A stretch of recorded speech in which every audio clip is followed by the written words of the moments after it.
So I'm going to show you how to turn off Voice Assistant, or the digital assistant, on your Android phone. To do this, we're going to first find the Google app on your phone. You might have it in a folder like this, but if you can't find it, just swipe up on the home screen to go to the app drawer, and then use the search bar and search for Google. I'll tap into that app, and then we're going to tap our profile picture in the top right corner.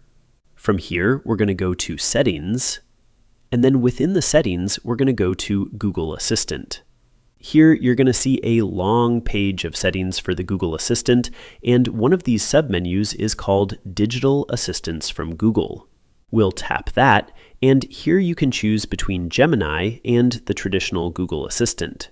But if you want to turn them completely off and have no voice assistant at all, there's usually a small little link here on the bottom saying you can turn off your digital assistant from Google at any time.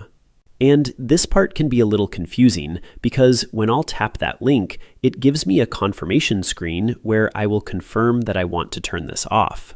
But it'll still show Gemini as selected here, and no matter how much I turn it off, nothing changes here.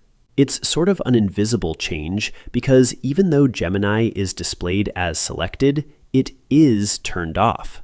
I think they make this difficult and confusing on purpose because everyone's trying to force AI and all these assistants to us, but yeah, just turn it off and you're good. And that's it really. Click that like button if this helped, and subscribe for more quick guides like this. Thanks all, until next time.